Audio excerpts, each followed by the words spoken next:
ভাত ডাল সিদ্ধ ছিলই, ভাতটা এখন আর বাইরে করলাম না, যখন খাবো তখন বার করে নেব। আর এখন মুসুরির ডাল সিদ্ধ আর ভাতটা প্রেশার কুকারে দিয়ে দিলাম, তেল আর হলুদ, দিয়ে লবণ দিইনি, লবণটা দিলে দিলাম, না দিলে না দিলাম। ওই যে পণ্ডিতের খাবার, কালকে রাত্রে পণ্ডিত খায়নি, সেই সন্ধ্যাবেলা ভাত খেয়েছে। আর গরমে গরমে আমি আর কোনো রিস্ক নিলাম না, মানে এত হাঁপাচ্ছে গরমে, আর এসে ঠিক করে কাজও করছে না, কুলিংটা হচ্ছে না হিটের জন্যে। তো আর আমি রিস্ক নিয়ে আনলাম যে থাক, সেরকম প্রয়োজন হলে সকাল সকাল তোকে ভাত খাইয়ে দেবো, তাও ভালো। তো সকালে ঘুমটা ভাঙেনি, ঘুমটা আজকে একটু দেরি করে ভেঙেছে, কিন্তু ঘুমটা ভালো হয়েছে বেশ। তো ভেবেছিলাম যে তাড়াতাড়ি ঘুম থেকে উঠে ওকে খাইয়ে দেবো আর 10টার মধ্যে ভাত খেয়ে দেবো। যাই হোক, এখন 11টা বাজে, এখন বেশি সময় লাগবে না, কেন ভাতও হওয়া আছে আর ডালও হওয়া আছে। জাস্ট আমি গরম করতে চাইছি, নরম করতে চাইছি খাবারটা, একেবারে নরম হয়ে গেলে বেশি ভালো হবে। খাইয়ে দিয়ে ওকে আমার জন্য খাবার করব, চা বসাবো। সকালবেলা সেই লেবু জল খেলাম। আচ্ছা, ফ্রিজে লেবু জল রাখলে তেতো হয়ে যায় কেন, একটু তোমরা জানিও তো।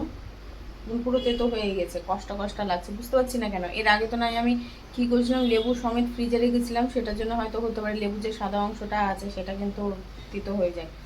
তো লেবু জল করে রাখার পরও কী করে এখন খাচ্ছি, সকালবেলা যে খেলাম ঘুম থেকে উঠে কেমন একটা কষ্ট তেতো ভাব লাগলো, জানি না কেন হয় এটা। তো যাই হোক, আর অল্প আছে, সেই অল্পটা ওই এখন গ্লাসে ঢালবো, ওটা আর রাখবো না, খেয়ে নেবো। তখন চা করি, আর ডিম বার করে রেখেছি, গাজর আর ক্যাপসিকাম কেটে নিয়েছি। কী করবো এখনো পর্যন্ত ভাবিনি, জাস্ট বের করেছি আর ওটা বানানো হয়েছে। তো দেখি, অবশ্যই দেখতে পাবে।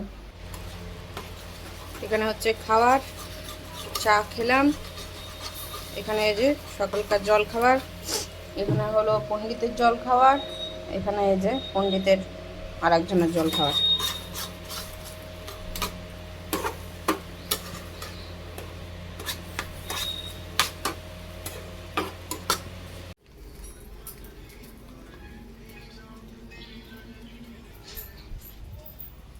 বসলাম, বসা হলো অনেক, এখন ঘরের কাজে লেগে পড়বো। এদিকে ঘরের কাজ পড়ে আছে, এদিকে রান্নাঘরের কাজ পড়ে আছে। সকালের একদিক থেকে ভালো যে খাওয়াটা কমপ্লিট হয়ে গেছে, আর রান্নারও আজকে ঝামেলা নেই। ভাত যা আছে মানে এই বেলা আর কি, মানে দুপুরবেলা আমাদের 3জনেরও হয়ে যাবে, জোটোকে ভাত খাইয়েও ভাত হয়ে যাবে। তো আর এবেলা ভাতের দিকে যাচ্ছি না, 3 পিস মাছ আছে, ভাবছি ভাজা করে নেব। আর ওদিকে শুক্রবার শুক্রবার না কবে যেন ডিমের অমলেট করে ঝোল গুজিয়ে করেছিলাম, সেটাও রয়েছে। তো সেটাকে গরম করে নেবো, তাহলে ব্যাস খাওয়া আজকে দুপুরে কমপ্লিট হয়ে যাবে। তাহলে ফ্রিজের যা খাবার থাকবে ফ্রিজটা ফাঁকাও হয়ে যাবে। তার জন্য আর কোনো ঝামেলাতে যাচ্ছি না, এখন কাজে একটু লেগে পড়ি, না হলে ছিটিয়ে আছে। আর এরপরে আর একটু দেরি হয়ে যাবে, আর বেশি বসা বসা হয়ে গেলে শরীরে আর ফুর্তি এনার্জি কিছুই পাবো না। তো রান্নাঘরটা এক ঝলক দেখিয়ে দিয়ে আমি কাজটা শুরু করব অফ ক্যামেরাতে। এই যে রান্নাঘরে, ও তো খায়নি, ও এসে খাবে, বাথরুমে গেছে, তার জন্যই খায়নি। তো এসে ও খেয়ে নেবে। আর এখন এই যে লেগে পড়ি বাসন, তেমন একটা বাসন নেই, প্রেশার কুকার আর কড়াইটার জন্য মনে হচ্ছে একটু অনেক বেশি বাসন হয়ে গেছে। আর এই যে এদিকে নোংরা জড়ো হয়েছে, ও মনে হয় নিচে যাবে, তো আজকে মনে করে বলতে হবে নিয়ে নিয়ে যেন যায়, তাহলে নোংরাটাও ফেলা হয়ে যাবে আর কি। ফ্যা ফ্যা ফ্যা ফ্যা করে যাচ্ছি একটা কথা বলতে গিয়ে। আর এই যে এতে আছে সেমাই, আবার সেমাই বলছি, সামাই মিশানো সবজি, আর এই যে ভাত, এখানে আছে ডাল, ওটাতে আছে ডিমের অমলেট, ব্যাস আর কি। আর এটাতে আছে লস্যি, যেটা আজকে বিকেলেই খেয়ে শেষ হয়ে যাবে।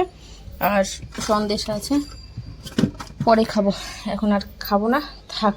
আর সেমাইটা না এলাচ দিতে হবে, এলাচ নেই বলে একটু দুধের গন্ধ করছে। আর দুধ তো সেদিন ফোটানো হয়নি, দেখেইছিলে, জাস্ট ওর মধ্যে দুধ দেওয়া হয়েছিল। খাওয়া গেছে, না খাওয়ার না, কিন্তু সেদিন তো অনেক খাবার হয়ে গেছে, তো আর ওটা হয়নি। যেতে মাছ আছে, তো পনির আছে, যাই হোক কিছু একটা ব্যবস্থা করতে হবে। রান্নাঘর পরিষ্কার, গ্যাসটা ভালোভাবে মুছলাম না, জাস্ট কাপড় দিয়ে মুছে নিয়েছি, যেহেতু মাছ ভাজা হবে, তো আবার তো মাছের তেল পড়বে, দিয়ে একবারেই তখনই নয় সার্ফ দিয়ে মুছে নেব। এই যে বাসনের পাহাড়, বেসিন পরিষ্কার, নিচ পরিষ্কার, এটাও একটু ভালো করে কাপড় দিয়ে মুছে নিলাম, হালকা ধুলো পড়েছিল, একদম সব কিছু টিপটাপ। কিছু বলবা তুমি? আজকে ঘুম হলো না? রাতে ঘুম হয়েছে ভালো? আমার তো মনে হয় না রাতে ঘুম হয়েছে তোমার ভালো, পেটে খাওয়াচ্ছিল না। কালকে ওর আমি রিক্সই নিইনি খাওয়ারে, যে থাক, সারা দুপুর খাইনি, খেলো না, আমি জোর করলাম না। যে সন্ধ্যে 7:30টার দিকে একটু কিছু উসকুস করছে, আমার কাছে আসছে, আমাকে ডাকছে, তার আমি যেহেতু খাইনি তাহলে খাইয়ে দিই, ভাতটাই খাইয়ে দিই, রাতে দেখা যাচ্ছে। ভাত খাইয়েছি 7:30টার সময়, তারপরে আর কিছু খাওয়ানো হয়নি, আমি আর রিক্স নিলাম না। ছাদে নিয়ে গেলাম জল, জলের উপর জল খেয়ে গেছে বাটি ভরে ভরে। আমি থাক, আমি কিচ্ছু খাওয়াবো না ওকে, ও না খেলেই অসুস্থ হবে, না খেয়ে অসুস্থ থাকবে না। আর সেরকম যদি কিছু মনে হয় না, রাত্রেবেলা উঠে ওকে একটু বিস্কিট খাইয়ে দেওয়া যাবে। তো যাই হোক, সুস্থ সবলই ছিল। সকালবেলা একটু দেরি হয়ে গেছে ঘুম থেকে, এক ঘুমের সকালটা হয়েছে। মাঝখানে ঘুম ভেঙেছিল, কিন্তু সেরকমভাবে ঘুম ভাঙেনি যে সকাল যে 9:30টায় যেটা ঘুমটা ভেঙেছে, 9:30 কি 9টা, যাই হোক ওইভাবে ঘুমটা ভাঙেনি। তো নাহলে সে সকাল সকাল উঠেও কিছু খাওয়ানো যেত। তো আমি দেরি করিনি, আমি ফ্রেশও হয়নি, ঘুম থেকে উঠে বিস্কিট খাইয়েছি, যে না হলেও বমি করবে, সবুজ সবুজ বমি করবে, কেন সারা রাত খাওয়া নেই। দিয়ে তার দেরি করলাম না, খাবারটা খাইয়ে দিয়েছি। কারণ ও অসুস্থ হয়ে গেলে না আমার অনেক বড় টেনশন হয়ে যায়, কারণ কিছু বলতে পারি না তো। তাহলে কোথায় কী হলো, এটা কী করে হলো, ওটা কী হলো। আর ও যে অসুস্থ হয়, গায়ে যে হাত বুলি জিজ্ঞেস করবো, ও পছন্দ করে না, ঘ ঘ করে। মানে তখন ও প্রচণ্ড রেগে যায়, তখন ও মানে কাউকে চিনে না, ওই জন্য ওর গায়ে হাতও দিতে পারি না, কিছু কথাও বলতে পারি না। ওটা হলো সবথেকে বড় চাপের বিষয় আমার কাছে। এখন থাকলো ঘরটাকে সুন্দর করে আমি এখন ঝেড়ে, মানে বিছানা ঝেড়ে, ঘর ঝাড় দিয়ে মুছে স্নান করে আমি এখন বেরিয়ে যাই। এটাই আছে, আর কিচ্ছু নেই, সমস্ত কিছু হয়ে গেছে। বাইরে গম দেওয়া আছে, আজকে পায়রাগুলো দেখা যাচ্ছে না কেন বোঝা যাচ্ছে না। পায়রা তো অনেক আসছে, কালকেও পায়রা এসেছিলো, আজকে পায়রাগুলো দেখা যাচ্ছে না কেন। গম খেতে এসেছিলো কালকে, তো আজকেও তো খাওয়ার কথা, কী জানি কেন ভালো লাগে না। মানে দেখে দেখে একটা অভ্যস্ত হয়ে গেছি, তো মনে হয় নাকি যে কি হলো, কেন আসলো না। কাক যেমন এখন আর আগের মতো আর আসে না, যেহেতু নেই তো আসবে কোথা থেকে। আর এই যে পায়রাগুলোকেও আসতে দেয় না ছাদে, যেন উড়িয়ে দেয় আসলে। এই যে এখানে কে জল দিয়েছিল, আমার নিচের যে দিদিটা আছে জল দিয়েছিলো, যে জল দিতে দেয় না, উবুর করে রেখে দিয়েছে। এই যে আর আমার যেহেতু এটা আমার সীমাবদ্ধ এটা, তো আমি ওপারে দিই না, আমি এপারে দিই, তো আমাকে আর কিছু বলে না। কেন জোটোকে স্নানের টাইমে যখন বাঁধতাম, তো যাই হোক জোটো তো ওদিকে চলে যেত ওই পাড়টাতে, তো বারবার করে একই কথা বলতো যে আমিও ভাড়া থেকেছি, আমাকে আমার সীমানা অবধি থাকতে হয়েছে, কাউরির দড়িতেও কাপড় মেলতে দেয়নি। তো দড়িটা তো ও তো এসে প্রথমে বলে দিয়েছিলো যে নিজের জিনিস নিজে যা কাচবে, যা হবে সব তোমার দড়িতেই রাখবে, সেটা আলাদা ব্যাপার। তো সীমা তো আমি একবার বলেছিলাম যে আমরা যে এত বছর ভাড়া আছি, আমি কোনোদিনই সীমাবদ্ধে থাকিনি, আমাদের কোনো সীমা ছিল না। হ্যাঁ, ভাড়া থাকছি, বাকি যত ভাড়াটি আছে আমাদেরকে মিলেমিশে থাকতে হয়েছে। এমনকি আমাকে দড়ি টাঙাতে হয়নি, যা দড়ি ছিল ওর মধ্যেই টাঙিয়েছি। হ্যাঁ, ছিঁড়ে গেলে তখন আমি নিজে দড়ি নিয়ে এসে দড়ি লাগিয়েছি, যেহেতু আমি ব্যবহার করেছি, আমার তো কর্তব্য সেখানে দড়ি লাগিয়ে দেওয়া। তো বলছে না, তোমরা হয়তো ভালো পেয়েছো, আমরা কোনোদিনও ভালো পাইনি। তো এই যে তুমি যে এই যে সীমা দেখছো না, যাক আমাকে বলছে, হ্যাঁ না তোমাকে বলছে, মানে আমি তোমাকে বোঝাতে চেয়েছি, এই সীমানার বাইরে আমাদেরকে একটা নোংরাও মানে এতটুকু নোংরাও কিছু একটা ফেলতে দেয়নি। একদম ফেলে যেহেতু চিৎকার হয়েছে, অজান্তেই ফেলে দিয়েছি, কিন্তু তখন তো অত বুঝতাম না, কথা শুনেছি। একটা জলের বাটি পর্যন্ত রাখতে দিত না সীমানার বাইরে। আমার মনে হচ্ছে না, আমাকে এরকম কষ্ট করতে হয়নি, কোনো ভাড়াটি আমি পাইনি। তো তারপর থেকে আমি তো জোটোকে একবারে এই দিকটাতেই বাঁধি, জানলা, তাহলে অত দূর যেতে পারে না, আমার সীমাবদ্ধতায় থাকে। তো তারপর থেকে জলটা যখন দিয়ে আমি এখানেই রাখি, আমার দরকার নেই, কী দরকার। মানে খাবার দিতাম, তো খাবার দিয়েছিলাম, তো একবার বারণ করেছিল, তো একবার দুয়ারের বাইরে জল রেখেছিলাম, তোকে বারবার জিজ্ঞেস করতো প্রতিদিন কিসের জল। প্রতিদিন তো জোটকে স্নান করে না, বলতেও পারছি না। তারপরে কী করলাম, এই ছোটো বাটিতে করে আমার সীমানাতে জল রাখলাম। তো এবার বুঝে গেছে জলটা কিসের জন্য রেখেছি, তো আমাকে আর জিজ্ঞাসা করো না, আমার দরকার না তোমাদেরকে বলা, কারণ আমি আমার সীমানার মধ্যেই জল রেখেছি। বা নিচের দিদিটা প্রথম এসে জল খাবার দিত, এবার আমাকে বলেছে, আমার কী দরকার, আমি প্রথমবারে বিস্কিট দিয়েছিলাম, তো বৌদি বলেছিল ছাদ নোংরা হয়ে যাচ্ছে, তারপর থেকে আমি খাবার দিই না।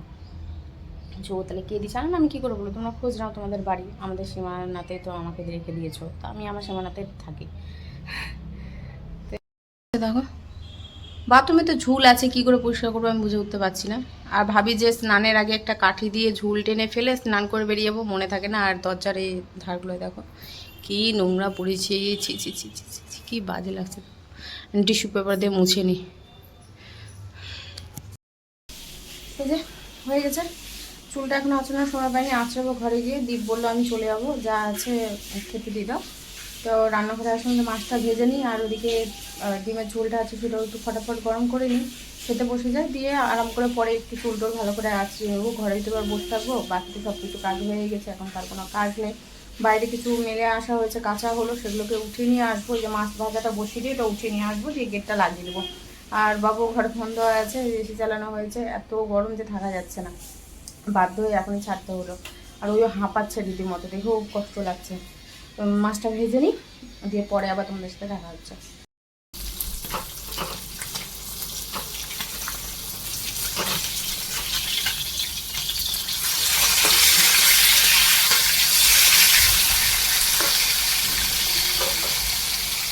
এই যে নিয়ে আসলাম, সব শুকিয়ে গেছে।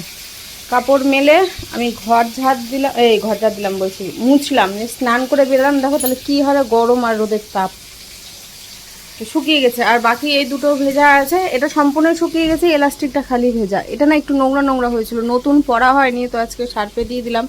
তো দেখলাম যে খুব একটা চেপেছে, সেটাও না, চাপেনি।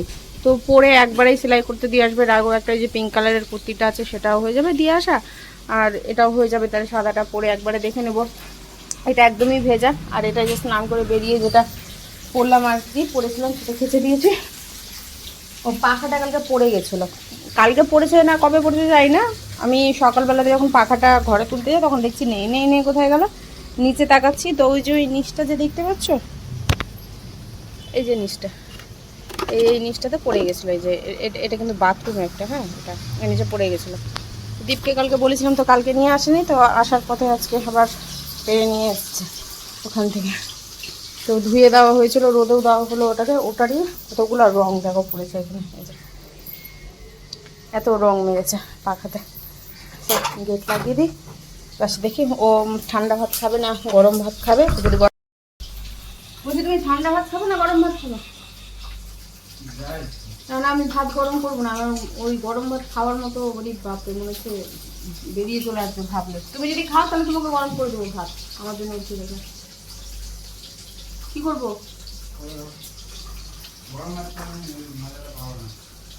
আর দরকার নেই আমার মজা পাওয়ার, তোকে ভাত গরম করে দেবো আমি। তাহলে এইদিকে গরম বসিয়ে দিই, এটা কম মাছ আছে, আর ওদিকে গরম করে মাছ ভাজা বসতে হবে, এবার কড়া খাই। বসলাম, এইমাত্র খেয়ে উঠলাম। সে কখন তোমাদের সামনে বলছি না খেতে বসছি। স্নান করে উঠে যদি গ্যাসের কাছে যেতে হয় সেটার মজা কেমন আমাকে জানিও। এবার তুমি খেতে বসেছো, মুখে জাস্ট এক গ্লাস ভাত দিয়েছো আর পেটটা এমনভাবে মোচড় দিয়েছে যে তোমাকে আবার উঠতে হবে।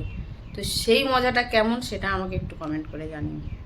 মানে এত রাগ উঠলো আমার, জাস্ট দুবার মুখে ভাতটা দিয়েছি, আবার উঠে এসে গরমের মধ্যে আবার এসে একটু যে খেলাম, তোমাদের সামনে আসলাম। চলো একটা তরকারি ফোন করার আছে, একজনকে একটু ফোন করে নিই, দিয়ে হয়তো রাতে তোমাদের সাথে দেখা হতে পারে। অনেক কিছু হয়ে গেছে, তোমাদেরকে দেখাতেই ভুলে গেছি, একদমই মনে ছিল না। যে আলু সেদ্ধ, ডিম সেদ্ধ আর পটল ভাজা, এখানে আলু আর ভাতটা ঠান্ডা করতে দিয়েছি। যে হাঁড়িতে আছে ভাত আর পটল ভাজার তেল, খাওয়ার সময় নিয়ে নেব। এই হচ্ছে রাতের খাওয়ার আমাদের। এখনও পর্যন্ত ঘরের কাজ হয়নি, একটু খেয়াল ছিল না যে তোমাদের সাথে শেয়ার করি। এখন ঘরের কাজ এই যে প্রতিদিনের মতো ঝাড় দিয়ে বার করব, দিয়ে ও চেয়ারটা নিয়ে আসতে হবে। তারপরে আমি আসতে চাইছিলাম না তোমাদের সামনে, আমি যা চোখ মুখের অবস্থা হয়ে আছে। তো যাই হোক আসলাম।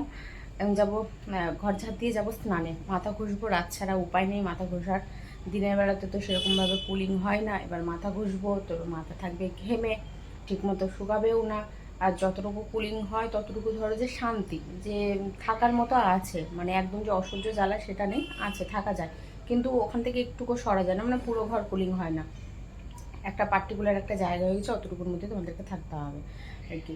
তো যাই হোক রাত্রেবেলা তো বেশ ভালোই কুলিংটা হয়, বেশ দেরি হয় না, কারণ হিটটা তো সেরকমভাবে পড়ে না, যতটুকু থাকে ধরো যে চারিদিক জানলা দরজা খোলা হয়, তো এবার হাওয়াতে এদিক ওদিক পাস হয়ে যায়, একটু সময় লাগে, কিন্তু একদম পুরো মানে আমাকে চাদর গায়ে দিতে হয়।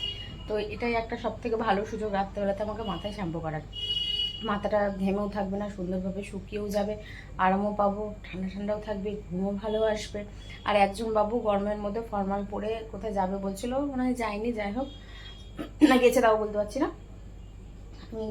জোরও মনে হলো যে এসছে, মানে ওকে দেখে তো আমি একটুখানি বুঝতে পারি, সময় সময় বাইকের আওয়াজ পাই না। এবার আমি বাইরে গিয়ে দেখছি ঠিক বাইক রাখা আছে, তখন বাজে 9:30। হ্যাঁ এদিকে কোথাও বসে আছে, চায়ের দোকানে হবে, সামনে তো 3-3টে চায়ের দোকান। তো আমি জোরুকে বলছি যে কোথায় আবার জ্ঞান দিতে বসলো, খুব তো বলছিল ফোন করে গরম লাগছে গরম লাগছে, আর এখন যে ওখানে বসে আছে তো এখন গরম লাগছে না, ঘরে যেই আসবে সে এমন ভাব করবে যে ও থাকতে পারছে না। এটা নিয়ে আমি জোটুর সাথে গল্প করছিলাম, আমার জোটু আমার গল্পের সঙ্গী, বুঝলে তো, আমার সাথী। তো যাই হোক বেশি গল্প করছি না, চটাপট কাজটা সেরে নিই আমি। অনেক বড় সুখবর, একটু বৃষ্টি হচ্ছে, বিশাল খুশি বিশাল খুশি, একদম ঝমঝমিয়ে নেমে গেছে, আচমকা, একবারে আচমকা নেমেছে, আচমকা ঝড় আর আচমকা বৃষ্টি। আর কিসের আওয়াজ হচ্ছে ঝমঝম করে, দেখছি এক নিমেষে একদম বৃষ্টি শুরু। তো এটাই গুড নিউজ দেওয়ার ছিল। ভীষণ খুশি, কিন্তু ঘরটা ঠান্ডা হওয়া নিয়ে কাজ, যদি ঘরটা ঠান্ডা হয় ওহ তাহলে তো আর কোনো কথাই হবে না।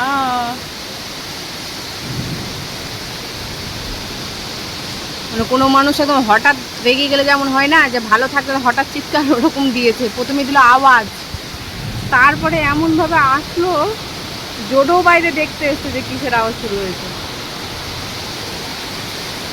ও সারা রাত হওয়া দরকার আছে, সারা রাত হোক, সারাদিন মানুষ কাজকর্ম করবে।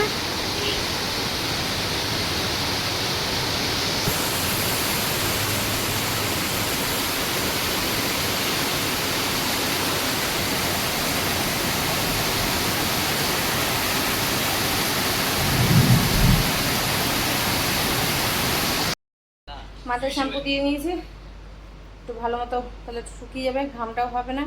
আর এই যে সুখবর, একটু বৃষ্টি হচ্ছে ঝমঝম, একটু না একদম মানে জোরেই নেমেছে বৃষ্টিটা, আসতে একটুও নামেনি। তো এখন রাত্রে যদি ঘুমটা ভালো মতো হয়, এটাই হচ্ছে কথা। যে খেতে বসলাম, খাবার নিয়ে নিয়েছি, খেয়ে নিই, তারপরে দেখা যাক কী হচ্ছে। সারা রাত বৃষ্টিটা হলে ঠিক আছে।